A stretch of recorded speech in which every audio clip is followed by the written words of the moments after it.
Hey everybody, welcome back to TX3 Productions. I am Nick. And I am Nate.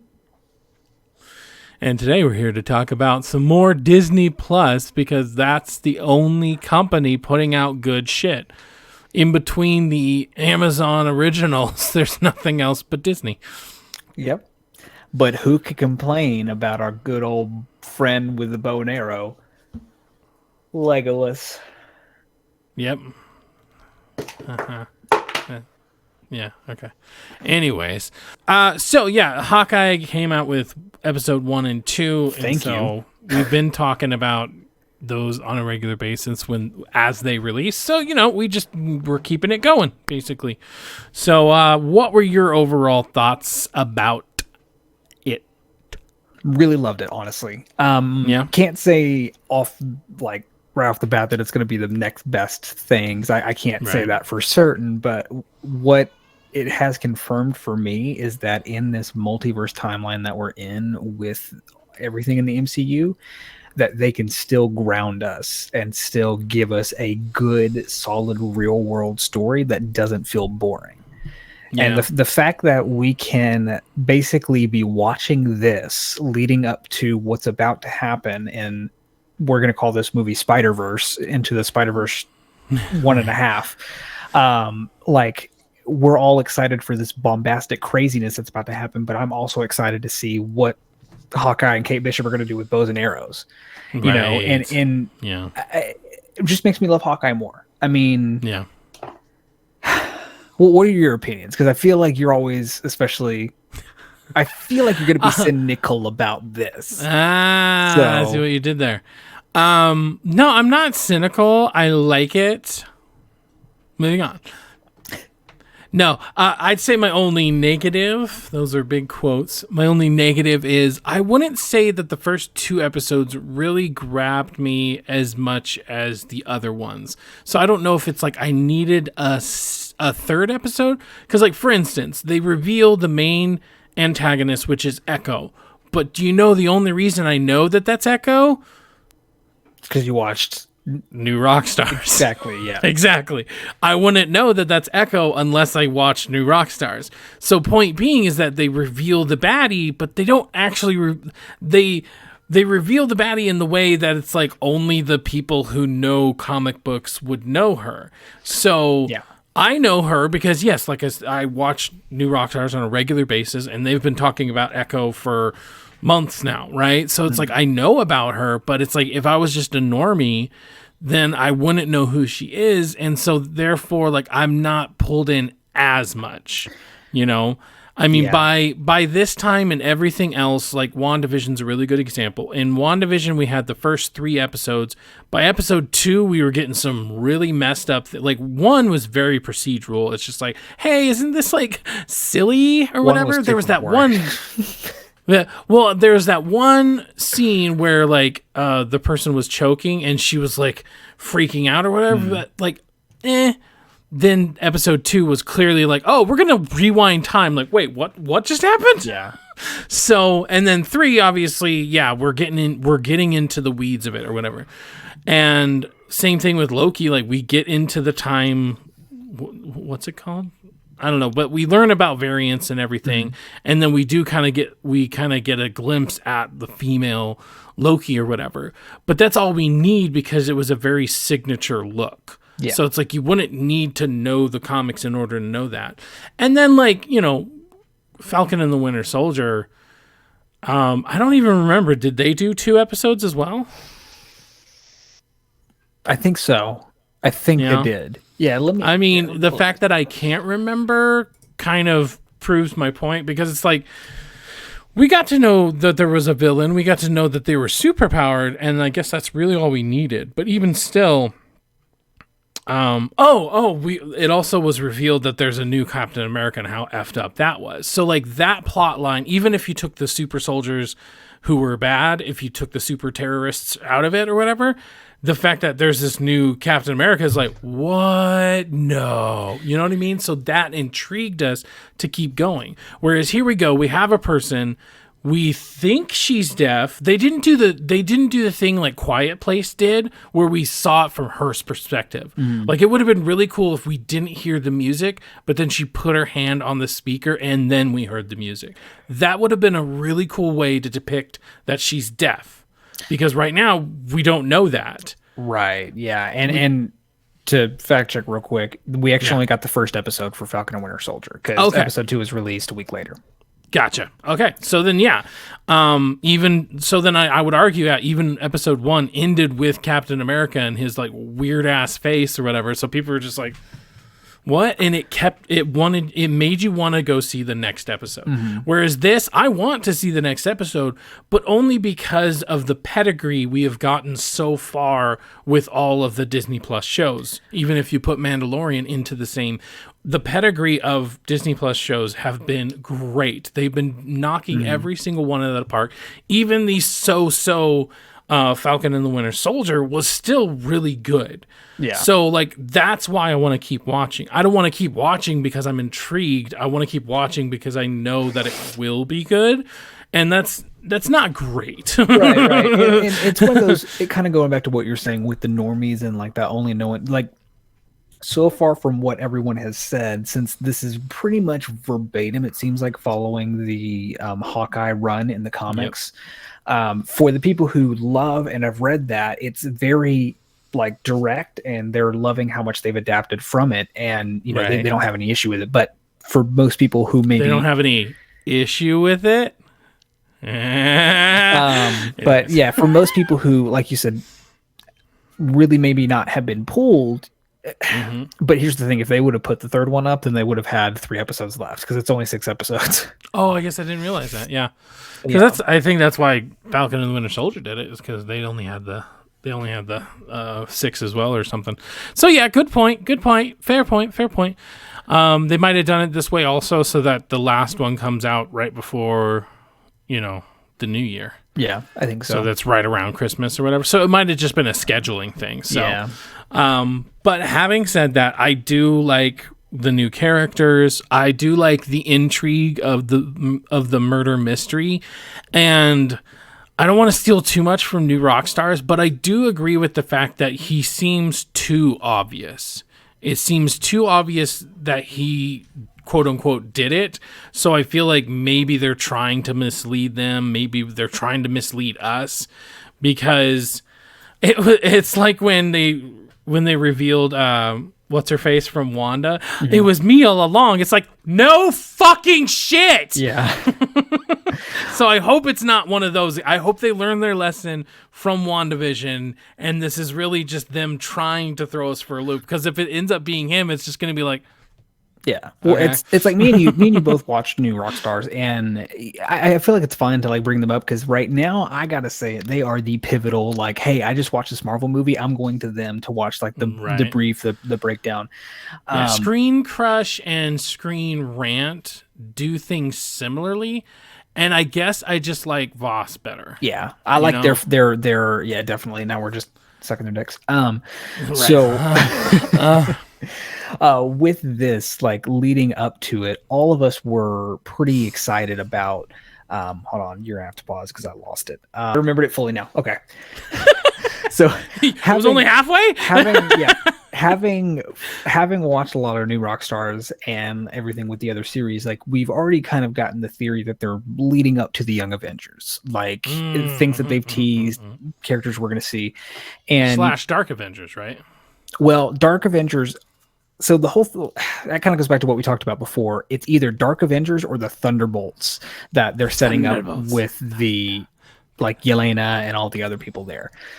So these I think are going to be the Young Avengers and like Ironheart and things like that. But when the show, Ironheart's already been greenlit, right? Yeah. Iron Lad, I think, was the one I was thinking of. The one that's descendant of Kang. So stuff like that. It's kind of full crazy. Anyway, when the show starts, within the first 20 minutes of the show, I'm like, oh, this is unabashedly a Kate Bishop story. Like, this isn't a Hawkeye story. And I'm excited about that, because we're catching up with him, but yeah, go on. Yeah, as much as I like, but what was funny to me is I had seen an article or seen a tweet someone had made before the show had fully released, and they were like, step away, Hawkeye. This is something about like, ha ha ha, Hawkeye, this show isn't about you. And I was sitting there watching the first 20 minutes. I'm like, no shit, it's not. I mean, it's totally like the intro credit scene is Kate, 100%. Like, there's no Hawkeye. Yeah, that's funny. But going back to like the realism of it, everything with the hearing aids, I've loved what they've done. Like, because the moment when they're in the theater watching the play, and like in the new Rockstars video, he talks about like, it's either that he blacked out thinking about her. Oh no, actually it was just I turned my hearing aid down. Right. Which, yeah, how could you sit in a place as somebody singing and dancing about a huge massacre? Like, obviously they're like, they're heroizing them. but yeah, it's like, I do like also that, like, it's like, crap, fucking shit, cock and whore. I do like the fact that, like, you're kind of just waiting for Hawkeye's part to come up, and then it's like Ant-Man. It's like, yeah, and he's like, Ant-Man wasn't there. Yeah. He's one of those. Well, actually, so, but yeah, I see what you mean as far as like it's mainly her show, which definitely isn't a bad thing. It is weird. Like, maybe they didn't call it like Hawkeye and Bishop. Well, Kate Bishop is going to be Hawkeye. Kate Bishop is going to take up the mantle. True. So I think it's not. I think that's where they'll tie it in. But with another thing that the show does well, going back to the realism part, is it really grounds us in this, like the MCU's version of our world. Like the whole thing of Clint being overwhelmed by everything that was experienced, and then he goes to the urinal and he is peeing and sees the Thanos is right. And we see that there's people who in that world also say the same thing that we have, saying that, well, Thanos actually, might have been right. But it's I think that's more of a commentary. Sorry, I don't mean to interrupt. I think that's more of a commentary on like our political system right now. The fact that somebody would take the side of a tyrannical monster fits very much in the subtext of our political system right now, rather than, could be, but nerd culture. But even, me and you ourselves, like, I think a lot of people within the Falcon Winter Soldier realize that, he might have been right, like after the fact, like after those 5 years. So I don't know if that was a political thing, but getting to see, we're gonna go multiverse crazy, and hey, this is how it actually affects everyone, is cool to see. Yeah. Because I don't know about you, were you curious about how they were going to explain the hearing aids? Yeah. I was saying that during episode 1, and then episode 2, they're just like, yeah, and I was like, that makes total sense. Okay. Yeah.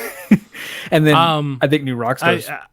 I think the fact that they saved the compound for last makes the most sense, because the fact that he's a human and he doesn't have like I think even Captain America has super healing, and that's more just because his metabolism is superhuman or whatever. So it's not necessarily that is an ability of his, but rather a symptom. So like him being just a normal ass guy, it would make sense that eventually, after the years and years of giant ass explosions, especially having a building fall on you, it'd probably fuck up your ears. But let's talk about the beginning of the show, seeing the Battle of New York, in that one shot, from that secondary perspective of someone that wasn't the Avengers, and to see how quickly it happened. How they were able to display how it was for a little girl who's terrified, and seeing her hero Hawkeye. But also cool to see how she sees this hero perspective, and we have seen that where he was like, I'm out of arrows. Let me see if I can have this, and then I fall in, and he's like, I broke my back. Like, it wasn't cool at all. But to see her hero momentum, and really just, I made a comment the other night that might be deemed controversial, but I feel like the way that they keep going back to the original Battle of New York is this world's equivalent to 9/11. Okay. I see what you mean. That's not necessarily controversial. But yeah, I think it's pretty true, you know. Not only that, but going into the weeds of everything, what happened in New York could be an absolute moment. Like, it would have happened no matter what, and that's why we keep going back to it, because we can't change that. Maybe There's nothing that we could do to change. Because, like, let's say Loki died. You know, what if, right? What if Loki died? It still would have happened, maybe just not in 2012 or something. But it's an absolute moment where, like, it happens, whether it's Loki, leading them, where it's another, crony or something like that. So, we could definitely go into the multiversal kind of madness there, where we're just like, yeah, it's an absolute. And I like that we're also establishing that, because then, yeah, the fact that we kind of like in Back to the Future, like they kept going back to 1952, I think. 1955. 58? I think it's 55. Yeah, that one. Let's keep talking. Anyways, but Doc makes a comment about it. It's like, why do we keep going back to this time? It's as if it's a, special moment in time or something. It's like, that could be kind of a similar thing here in the MCU's universe or whatever. Let me know what you think, because I'm kind of iffy about it. But in the background of New York, there is a Disney Yep, November logo. 5th, 1955. 55, okay. But there's a Disney logo. In Eternals, we have an Alfred and a Superman reference.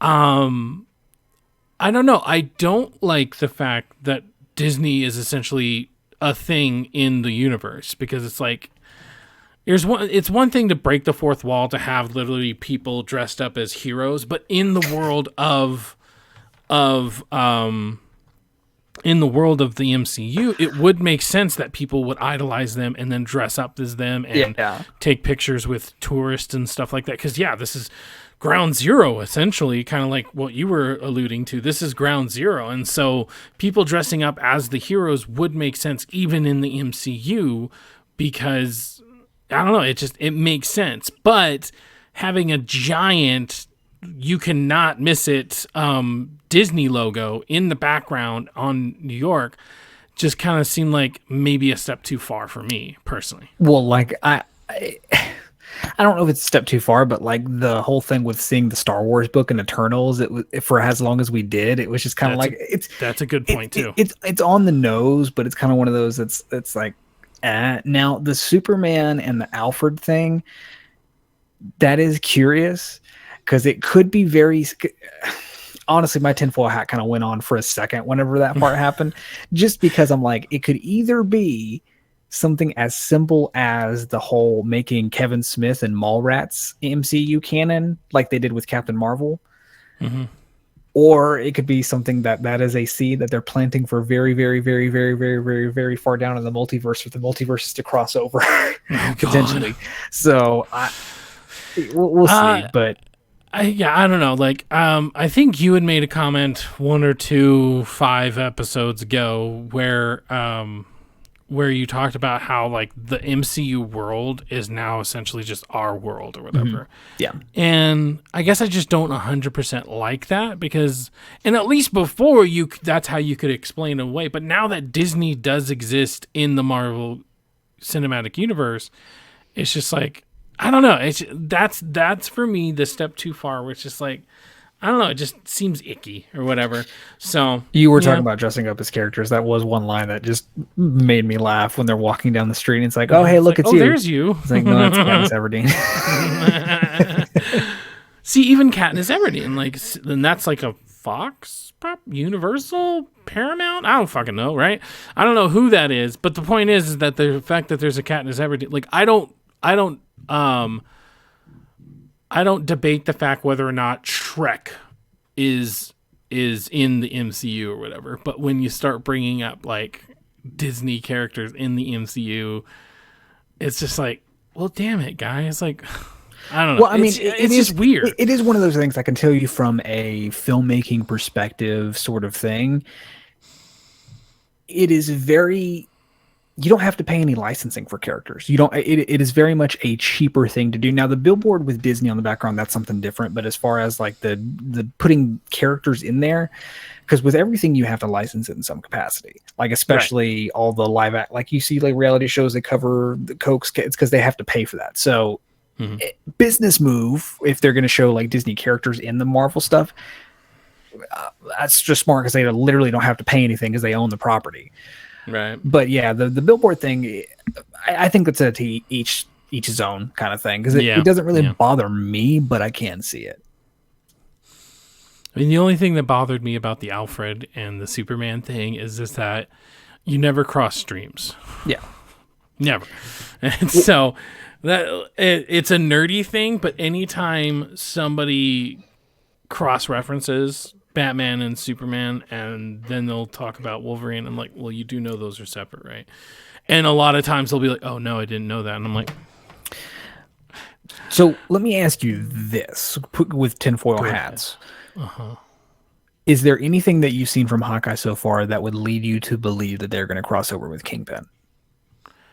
Other than they just keep mentioning the fact that there is a power player, higher power, so to speak, or whatever, or even just hinting at the fact that there's one person involved with everything or whatever. That does kind of, but that very much might be this show's Mephisto because it just might be. We've heard rumors of it, but it's one of those things where I'm like, I'll believe it when I see it rather than like even trying to get my hopes up. So have you seen all of Daredevil? Yarp. Okay. And I'm asking this for the perspective of the show, but for me personally, 2 questions. 1, do I need to watch Defenders to watch season 3? Yeah. Can I just watch a synopsis, or do I actually have to watch? I mean, yeah, go for it. Just watch a synopsis. Now, here's the thing about Defenders that I will defend.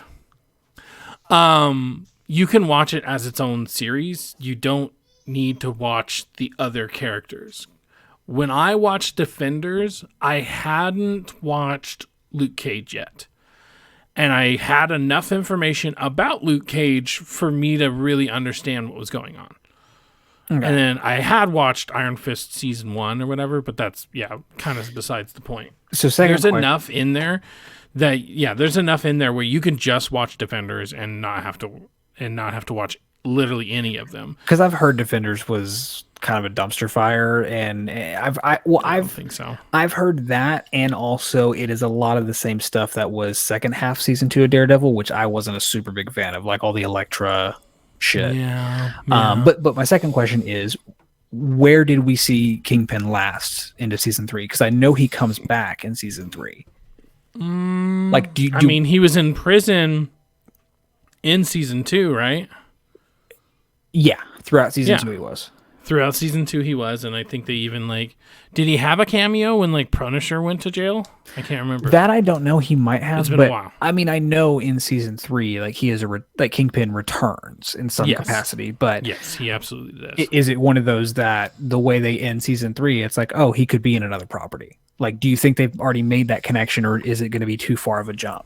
Because I don't want to hang on. I'd have to rewatch it, but I definitely think it's open, because I mean, he was able to get out before spoilers, he was able to get out before through some kind of technicality, so it was really just because he was fucking rich, right?